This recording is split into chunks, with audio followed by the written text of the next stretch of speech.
Boa noite a todos. A leitura de hoje é do livro Convites de Sheila, pelo Espírito Sheila. A tua parte. Não sonegues o bem que podes realizar. Ninguém é tão pobre de recursos espirituais que não possa ser útil ao irmão de jornada. Observa o concerto da natureza e perceberás que toda a criação vibra em regime à colaboração mútua. Simples pedaço de pedra é capaz de auxiliar na construção de grandes edifícios. A fonte humilde abastece povoados e cidades. A árvore amiga acolhe em sua sombra que lhe busca o regaço para descansar. Assim também com todos nós, dotados de raciocínio e emoção, também podemos cooperar na medida de nossa capacidade. Um pedaço de pão a quem tem fome, simples copo d'água a quem tem sede, a prece sincera junto ao leito de quem padece a enfermidade. Pequenos atos que traduzem nossa harmonia com as leis de amor. Pensa nisso e faze algo em colaboração com o bem. Não questione se é capaz, nem hesite diante da ajuda a oferecer. Faze a tua parte e Deus, que nos ampara a todos, fará o resto por outras mãos. O melhor. Críticas? O trabalho é a melhor resposta. Agressões? A humildade é o melhor escudo.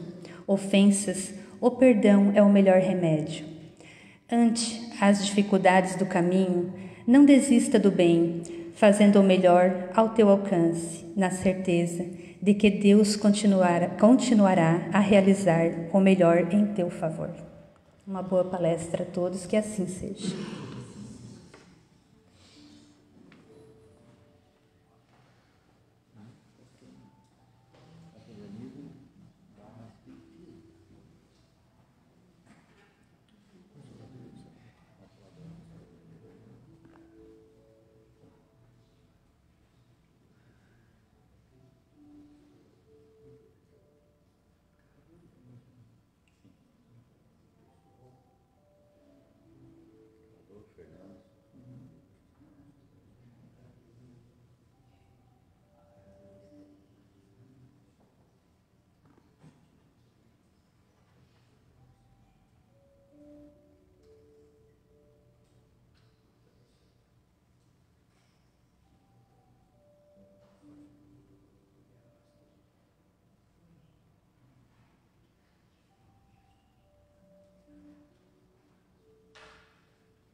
Uma boa noite a todos. Muito bom escutar essa melodia, nesse silêncio, nessa paz, aonde convidamos a todos para que possamos abrir os trabalhos da noite de hoje, em nome de Jesus. Primeiramente, sejam todos muito bem-vindos, encarnados e desencarnados. Também os irmãos que estão nos assistindo pelas redes sociais, que possam receber essa grande luz do Mestre Jesus. Os irmãos que estão chegando a primeira vez à nossa casa, que sejam também muito bem-vindos e abraçados por todos os trabalhadores do mundo espiritual que aqui já se fazem presente e todos os trabalhadores dessa casa. Amigo Jesus, nós queremos nesse momento primeiramente te agradecer pela oportunidade de estarmos aqui, unidos em teu nome, rogando a tua assistência. Queremos te agradecer por esse dia maravilhoso, no final de semana estarmos aqui em Tua casa, a nossa casa, fazendo as nossas preces, buscando o fortalecimento para o nosso longo dia de semana, que para nós muitas vezes, Senhor, parece tão longo, às vezes esquecemos de rogar a Tua presença e a presença de nossos anjos de guarda junto de nós. Viemos aqui na busca da fé, da coragem, da paz, tão reclamada por todos. Aqui conseguimos serenar os nossos pensamentos, os nossos corações. Te rogamos humildemente que possamos deixar lá fora, nesse momento, tudo que faz parte do mundo físico, do mundo da matéria, que possamos elevar o nosso espírito a Ti, para que, através desta fé e desta coragem que viemos buscar, possamos escutar a Tua palavra de amor em nosso coração. Te agradecemos humildemente por esta oportunidade. Rogamos então a Tua divina presença em nós e a permissão para abrir a exposição da noite de hoje, dizendo muita paz, que assim seja. E hoje teremos o nosso confrade espírita Luiz Ribas, do Consolador Prometido. Que tu possa ser abençoado por Deus, pela espiritualidade. Seja muito bem-vindo. Que assim seja.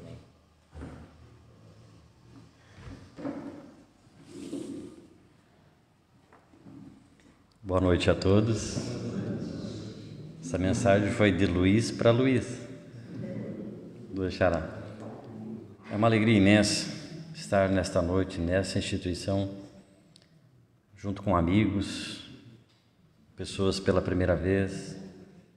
É uma alegria muito grande e uma emoção. Por que emoção? Porque nós já estamos no pós-meia-noite. A fase de transição começou. Não nos assustemos, nos preparemos. Então, aqueles que têm esse contato muito forte com o Evangelho de Jesus, nos grupos de estudo, nas palestras, sessão mediúnica, no passe, que detêm a sensibilidade e conseguem emocionar-se constantemente diante do que vem acontecendo, tanto na questão das mudanças climáticas que nós estamos assistindo, quanto no comportamento de si, do outro e da sociedade. O nosso planeta data em torno de 4,5 bilhões de anos.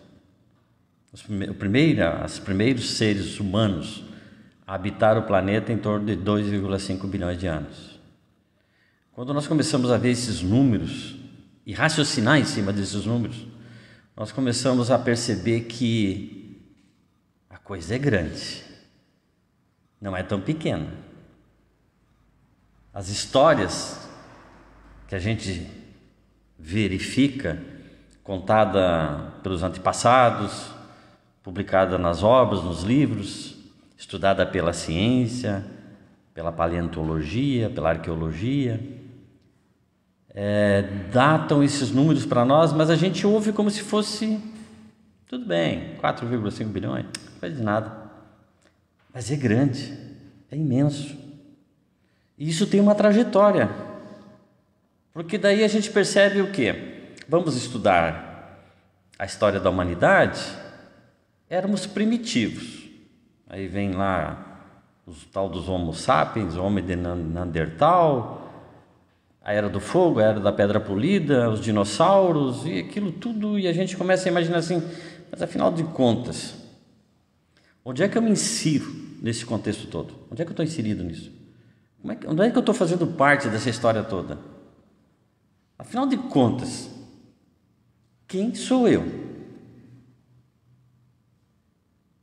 Se eu pensar sobre o prisma do materialismo, eu não estou falando ateísmo, de eu não acreditar em Deus, estou falando materialismo. Porque o materialismo nós vamos encontrar ele em todas as religiões, inclusive na doutrina espírita. O espírita não é materialista? Isso é íntimo, tá? Mas o que eu estou falando de materialismo não é o materialismo normal, porque nós precisamos da matéria. Nós mergulhamos na matéria. O espírito, que é a outra fase, mas vamos começar assim. Para mim existir, eu preciso da matéria. Será? Ou o mundo dos espíritos não necessita do mundo material? Os espíritos dizem que sim. Poderíamos viver só no mundo espiritual? Poderíamos.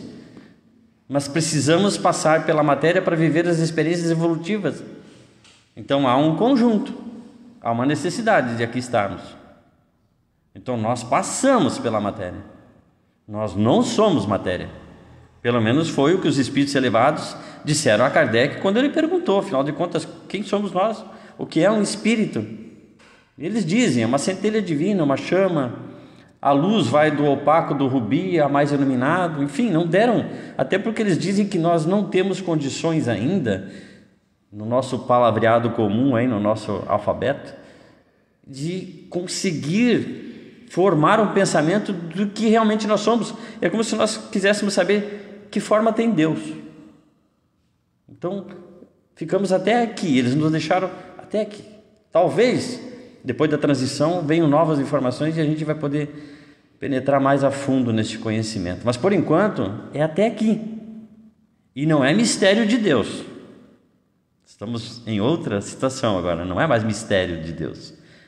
Porque nós aprendemos que antes, quando nós discutimos os porquês, alguém dizia assim, ó, daqui para frente é mistério de Deus. Você não pode tocar, não pode questionar, não. Agora eu posso questionar, e eu quero questionar. Então, sob o prisma do materialismo exagerado, o apego ao materialismo, aí eu me perco. Me perco porque daí eu fujo do espiritualismo. Eu já não consigo mais imaginar a minha origem e passo a viver como se eu fosse matéria. Aí eu me aglomero, me apego à matéria e não consigo largar. Fica difícil sair deste planeta, fica difícil, muitas vezes, durante a noite, sair do corpo, ou sair de dentro de casa. Dizem os espíritos que é comum nós desencarnarmos, estamos numa viagem, estamos em outro local, e às vezes desencarnamos de supetão, um acidente, alguma coisa, a primeira coisa é voltar para casa. Eu quero ir para casa, é o meu lugar seguro, é ali que eu estou protegido, então eu corro para casa. Eu já tive experiências de fatos de acontecer fenômenos mediúnicos dentro de um lar e vinha a notícia de que a pessoa desencarnou. Quebrar cristais, as portas baterem, cachorro enlouquecer dentro de casa, daí a pouco vem a notícia que fulano desencarnou num acidente. E aí, unindo-se as duas informações, percebe-se que o fulano veio para casa, desesperado, apavorado. E alguém doou algum fluido ali que ele conseguiu manifestar efeitos físicos dentro de casa. A gente chama de efeitos físicos. Isso é muito comum, gente. Porque, pensando sobre o prisma de que pela primeira vez que nós mergulhamos na carne, nós éramos embrutecidos, animalescos. Andávamos até de quatro, cheio de pelos, dentes grandes, quase que um animal. Já vínhamos dos estágios, do mineral, do vegetal, né? Saímos do animal. Até hoje o homem procura o elo perdido, né? Qual foi o momento em que nós saímos do animal para o hominal? Não vamos encontrar aqui, porque se deu no mundo espiritual, segundo a obra Evolução em Dois Mundos, Valdo Vieira e Chico Xavier. Então não se deu na Terra, por isso que o homem ainda não encontrou o último bicho que virou homem, né? Mas a gente sabe que houve uma transição, mais ou menos na cadeia. Só que quando nós imaginamos eu sair do mineral, vegetal, animal, é como se nós nos imaginássemos chegando a Deus. Então não é bem comum. Comum é falar. Agora a evolução ela é imensa, inimaginável. E aí viemos transitando em corpos. Dizem que a média naquela época a gente vivia em torno de 18, 19, 20 anos no máximo. Pela fragilidade, né? Pelos animais, pela falta de defesa, por ainda não vivemos em comunidade, ainda estarmos meio espalhados pelo globo terrestre, até recebermos auxílio de outras civilizações, de outros planetas. Nossa, o espírito acredita em vida em outros planetas. Não no comum, mas nós sabemos que tem, né? Os espíritos povoam o universo em suas escalas evolutivas, em planos mais evoluídos e menos evoluídos que a Terra, né? Então, maravilha, começa a abrir um leque. Nossa, mas essa religião fala de vida em outros planetas. É porque não é uma religião comum. Na forma teológica de entendimento sobre religião, não é. Agora, se você quer ela como religião no termo religar a Deus, sim. Agora, tira os dogmas, os rituais, as vestimentas, os altares, e você vai encontrar o Espiritismo. Você coloca ali imortalidade da alma, reencarnação, comunicabilidade com os espíritos, pluralidade dos mundos habitados. Aí você encontra o Espiritismo como religião. Que há esse debate. O Espiritismo não é uma religião, é uma filosofia, é uma ciência. É uma religião porque nós temos como base fundamental Deus, Jesus e a espiritualidade. Então nós temos um caminho religioso que nos liga a Deus. E sob este conceito nós vamos evoluindo. Então o homem vem, volta ao mundo espiritual, perpassa algum tempo, retorna à carne pelo fenômeno da reencarnação que tinha nos evangelhos, mas os evangelhos foram podados segundo o interesse dos homens, né? Colocado ali os cultos pagãos, que não tinha o ritual do vinho, não tinha vestimentas, não tinha altares. Qual era a tarja religiosa de Jesus? Que religião ele disse que ele era? Divina. Quem nós somos? Porque todo mundo acha que o judeu é cristão. O judeu é judeu, o cristão é cristão. Tanto que o judeu acredita no Antigo Testamento, nas leis mosaicas. O cristão na proposta trazida do Cristo, que não alterou as leis, mas trouxe a lei de amor, de perdão, trouxe a reencarnação visivelmente elaborada no diálogo com Nicodemos e tantos outros conceitos. Então nós começamos a sair desta questão de sou apenas matéria e começo a ter a essência divina, mas eu já trago ela comigo. O homem da caverna, ele colocava uma caveira lá na porta da caverna para espantar as almas do que já haviam morrido. Por que ele tinha isso? Porque ele começou a ver sombras dentro da caverna, ele começou a ouvir vozes dentro da caverna dos antepassados e se assustou. E começou então a criar esses ritmos, essas colocações de a caveira fica lá para proteger, para que eles não viessem atormentar. E assim foram gerados os rituais, os sacrifícios, né? Inclusive sacrificando pessoas, depois animais, e a gente vem no decorrer criando conceitos, elaborando sistemas desse apoderamento das leis de Deus. A capacidade que alguns tinham de, pelo desenvolvimento da inteligência, se apoderar de mentes e fazer com que elas te obedecessem. A proposta do Espiritismo não é criar adeptos, mas deixar-te livre para fazer a tua escolha. Nós não buscamos adeptos. Nós não estamos, até porque se nós buscássemos adeptos hoje, as casas espíritas não suportariam. Veja que são pequenininhas, aconchegantes, né? Se de repente todo mundo resolvesse virar espírita, não haveria situações. Mas é paulatinamente, tudo no seu tempo, o Senhor do tempo. Então, nesse desenvolvimento, nós vamos chegando na fase do cristianismo, com a proposta de Jesus agora diretamente aos homens. Interessante que foi uma proposta escolhida na simplicidade e na humildade. Ele queria que nós nos desapegássemos, começássemos já ao desapego à matéria. Porque o que eu vou levar? Uma pergunta que a gente pode fazer é a seguinte: o que eu preciso materialmente depois da morte? Do que eu preciso materialmente depois da morte? Eu preciso de dinheiro no mundo espiritual? Eu preciso de casa, carro para me locomover? Eu preciso de um corpo? O corpo vai ficar no cemitério. Eu preciso deste corpo no mundo espiritual? Não. Eu posso precisar de um corpo de um médium para me comunicar pelo fluido animal do médium. Depois, se eu estiver bem perdido, bem perturbado, e ter que me comunicar numa sessão mediúnica, né? Aqueles que buscavam o Chico Xavier precisavam do fluido animal do Chico. Isso é um tema para ser abordado, mas a gente tenta simplificar ao máximo, né? Estou dando uma mastigadinha aqui, coisa que faz 37 anos que a gente vem estudando. Eu estou mastigando aqui para ver se eu consigo, né? Então, só nesse sentido, mas no mundo espiritual eu não vou ter mais este corpo. Ele ficou, vai ser enterrado, os bichos vão comer, vai se transformar em outra substância. Mas eu continuo. Isso foi a proposta, essa é a proposta de Jesus, que já tinha no Antigo Testamento. Quando os grandes poderosos procuravam as pitonisas, né, os adivinhos, os profetas, as cartomantes, quiromantes, as sibilas. Dizem que nos templos gregos, atrás de cada templo tinha uma sibila. Era uma senhora idosa que fazia previsões, oráculos, e já criava uma serva para ficar no lugar dela. Então, essa questão de comunicabilidade, de espiritualidade, ela não é de hoje, não foi o Espiritismo que trouxe. Isso já existe na humanidade desde a criação. Essa ligação com a divindade. Mas vamos chegar mais no tempo agora, pós-meia-noite, atual.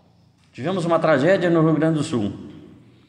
E a gente começa a analisar, através de uma tragédia que assombra um país inteiro, exterior, o que as criaturas pensam a respeito disso. E a gente ouve cada coisa que espanta.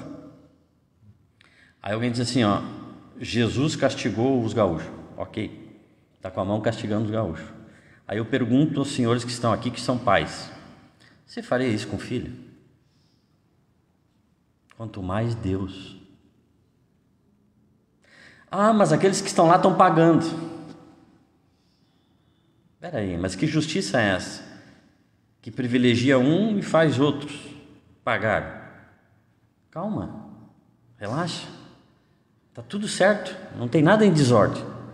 As águas do Guaíba não subiram por acaso, não choveu 800 milímetros em determinada região por acaso.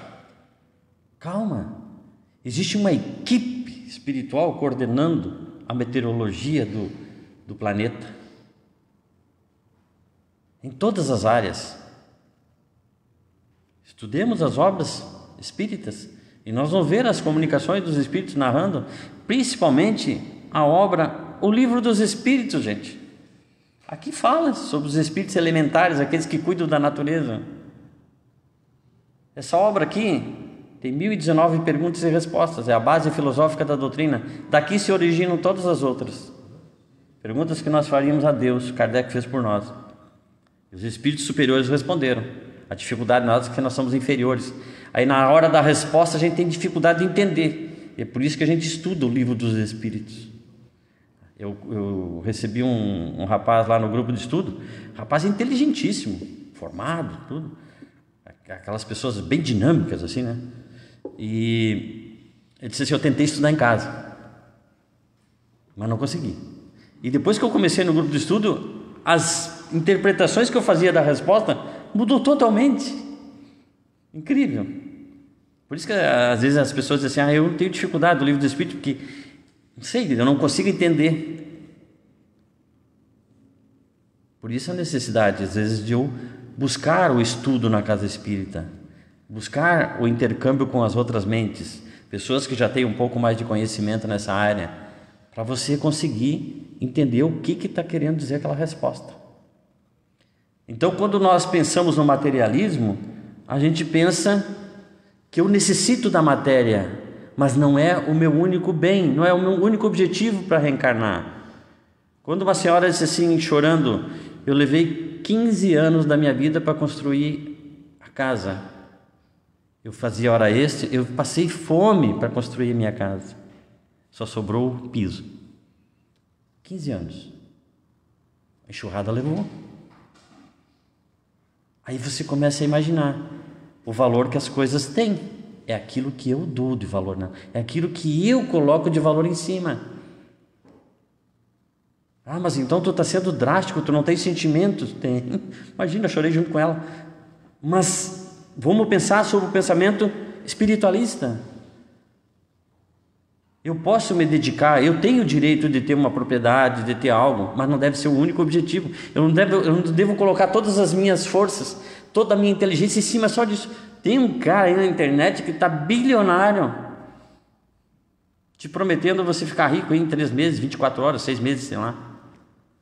Com informações excelentes. Algumas até eu trabalhei junto com ele, na minha mente.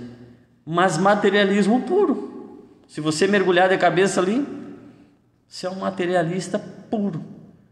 Porque a riqueza é o que menos a gente quer quando reencarna. Você pode aproveitar um lado sobre motivação, administrar dívidas, essas coisas assim é interessante você aprender. Agora cuidado, porque se você entrar na mente dele, desembolsa dinheiro, ganha dinheiro e vira dinheiro. E o teu propósito na vida vai ser ganhar dinheiro. Aí quando você ficar com os bolsos cheios e ter tudo que você imaginava e sonhava, você desencarna. Está no Evangelho. Vou construir celeiros, vou guardar todos os meus bens e vou descansar. Tolo, ainda esta noite pedirão a tua alma. Então não vou levar nada disso. Então não pode ser o único objetivo e nem eu dispor todo o meu tempo só para isso. Eu tenho que ter sobrevivência. Não é errado eu ter bens, mas eu não posso entrar no excesso e no apego. Tem 16 obras de André Luiz psicografadas por Chico Xavier. Nosso Lar, depois O Mensageiro, que foi o filme que lançaram esse ano. E tem No Mundo Maior e Obreiros da Vida Eterna. Obreiros da Vida Eterna e No Mundo Maior fala muito sobre desencarne. Desencarnar, morrer. E fala o que acontece quando você chega no mundo espiritual. É interessante que lá em Obreiros da Vida Eterna tem o desencarne de 2 espíritas. Um é aquele que conversa com a família, tem noção de que pode desencarnar, prepara todo mundo, os filhos, a mulher, inclusive diz para a mulher, ó, você tem que aprender uma profissão, porque a gente não é muito avantajado.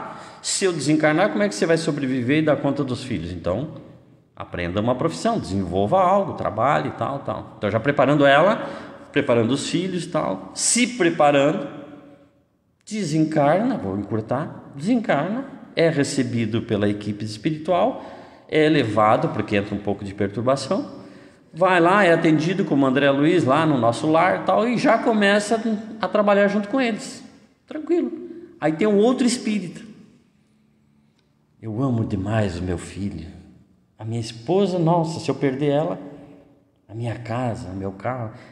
Espírita, palestrante, estuda, dirige grupo de estudos, mas falar em morte com a família, Deus me livre, que são meus, é minha.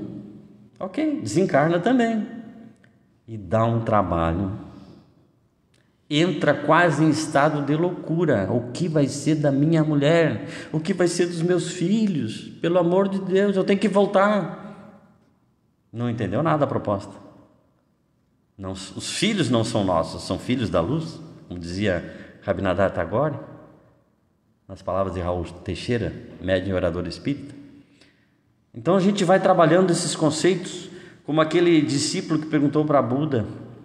Aliás, Buda perguntou para o discípulo: meu filho, o que você acha que vai acontecer depois da morte? Ele ficou olhando para ele: não sei, mestre.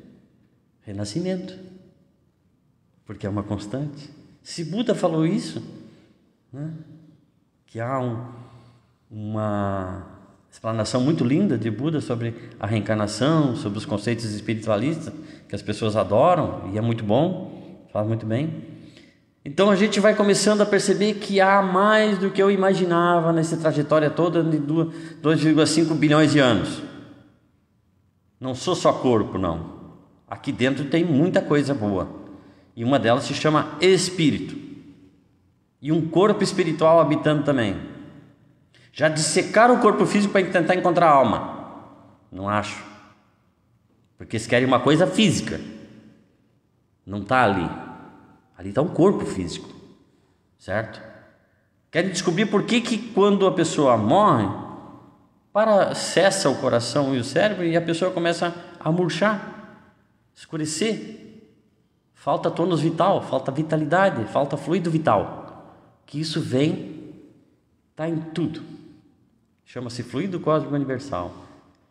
criado por Deus, que dá forma a tudo e que dá vida a tudo, que tem sobre vários aspectos.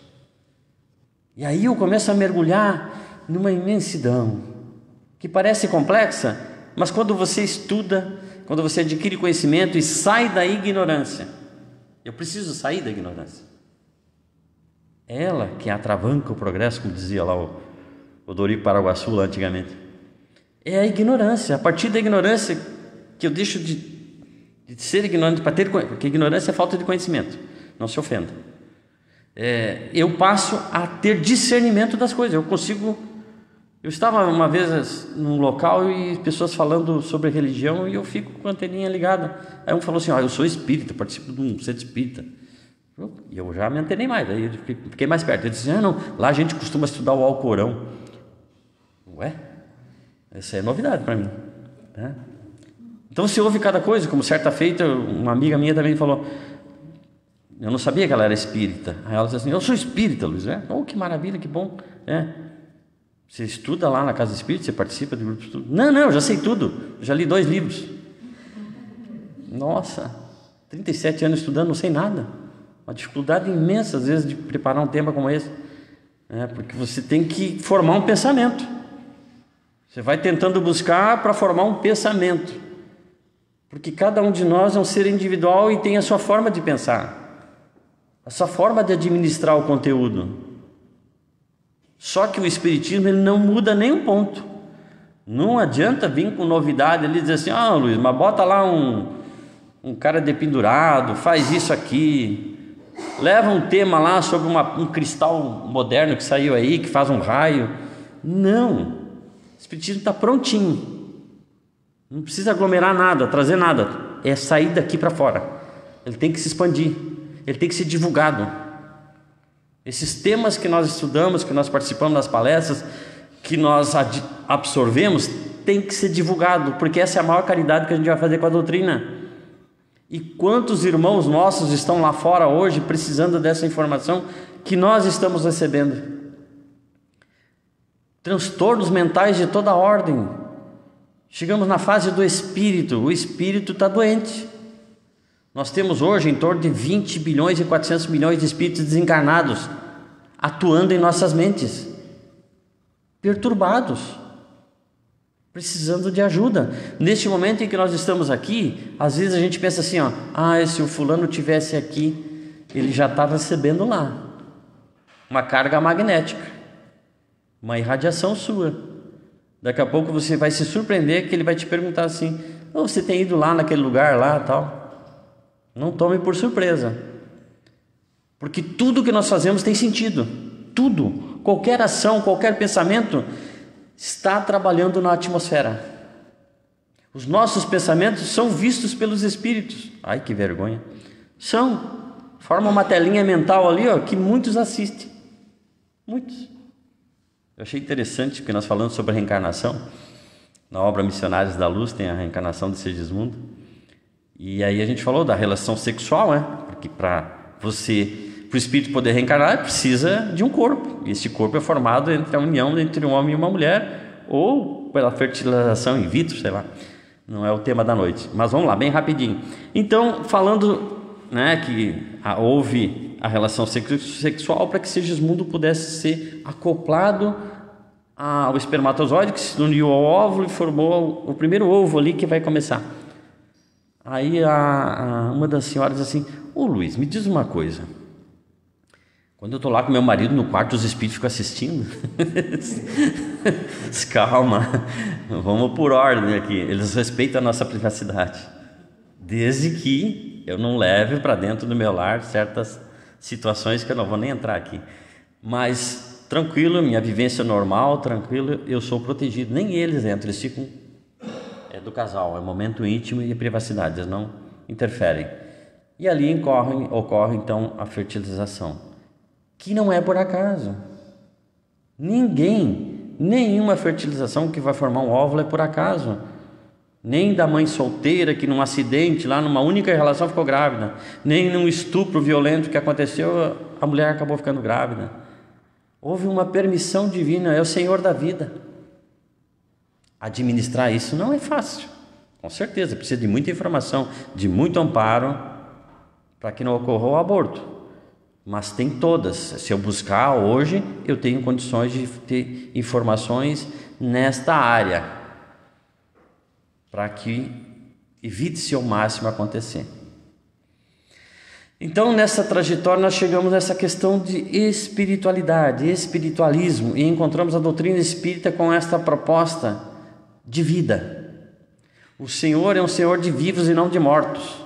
A morte não encerra o capítulo da vida, a vida segue. A morte fica no túmulo. Eu desencarno, eu saio do corpo, acreditemos nós ou não. Mas cada um de nós teria uma história para contar. Do sonho que viu alguém que já morreu, do avô que apareceu, de uma manifestação que eu vi um vulto. Cada um teria uma história para contar, ou muitas. Ou eu estou acontecendo isso comigo, estou vendo, estou ouvindo, estou ficando louco. Há um livro chamado Evolução para o Terceiro Milênio, do Carlos Toledo Resine, onde aparece um hospital sanatório, né? Espírita, em São Paulo, onde 70% das pessoas que estão lá são médiuns. Diziam para a família: estou vendo, estou ouvindo. A família acha que é louco, joga lá no hospício, no sanatório. E na realidade a pessoa está realmente vendo, ouvindo, porque é natural. Quem criou o sobrenatural foram os filmes americanos, foram os contos dos antigos, que botaram terror em cima disso. Foi algumas religiões que, né, colocaram essa figura tétrica em nossas mentes. Mas é tudo natural. Tudo, as manifestações são naturais. Como a nossa relação pessoal. Tudo é natural. A única diferença é que nesse momento que a gente fala disso, alguém está fora do corpo. Apenas isso. Mas a mente, os pensamentos, os desejos e as vontades são os mesmos. Porque é isso que eu levo. A minha bagagem para o mundo espiritual é a minha moral e a minha inteligência. É o que eu carrego comigo, é o que eu levo. Então, às vezes alguém vai dizer assim: eu estou numa idade que eu não posso mais adquirir conhecimento, eu já estou velho. Até o último suspiro, viva intensamente. Viva o teu último momento, porque ele vai continuar. Seguindo adiante. Há alguns anos atrás, eu chegava em casa de automóvel e era um rádio AM ainda naquela época, e estava um chiado, uma tempestade, e veio uma voz, começou a surgir uma voz assim no meio daquele chiado. Era um sacerdote que estava fazendo uma palestra, uma pregação, e ele estava contando a história da vida dele. E eu parei o carro e fiquei escutando. E no meio daquele chiado eu consegui entender um pouco. E era espanhol. Eu não falo espanhol, mas eu entendo bastante. Então ele contava que ele era de uma família muito religiosa e que ele resolveu se formar, né, fazer o sacerdócio, ir para o seminário e se tornar um sacerdote. Fez tudo, se formou em teologia, mas ele tinha uma angústia. Porque aquilo que ele estudava, ele não aceitava muito. Ele tinha dúvidas. Questão de Adão e Eva, a terra ser feita em 7 dias. Ele era um homem muito inteligente. Céu e inferno, purgatório, Deus castiga, Deus é guerreiro. Do outro lado da moeda era Deus amoroso, Deus perdoa. Não pode. 4,5 bilhões a terra não foi em 7 dias. A terra já estava habitada em todos os pontos do globo. Então não foi em só 2. Então tudo isso E ele foi fazer a primeira pregação dele, ele contando. Terminou a pregação dele, ele se encerrou num quarto e foi chorar. Meu Deus, como é que eu vou seguir? Se eu falo e não acredito no que eu estou falando, como é que vai ser daqui para frente? A minha vida vai virar um fracasso? Aí ele resolveu procurar um amigo dele, que era presidente do país. Conversando com ele, disse assim: faz o seguinte, mergulha dentro de ti e busca a solução que está aí dentro. Pô, como é que eu vou mergulhar dentro de mim se eu já estou todo perturbado? Não dá certo. Então eu te dou outro conselho. Vai para a selva Amazônia. Vai lá na Amazônia, vai lá catequizar os índios lá, que tu vai achar uma solução. Ele achou interessante a segunda proposta e foi para a Amazônia. Foi lá no meio dos indígenas, lá no meio da floresta e tal, uma maravilha. Esqueceu aqueles problemas todos, lá convivendo naquela dificuldade, né? Sem luz elétrica, sem televisão, sem nada. Tá, beleza. Aí um dia, um sacerdote que estava numa outra tribo, convidou ele para passarem o domingo junto. Tinha uma picada que ia até lá. Aí ele se preparou o domingo de manhã.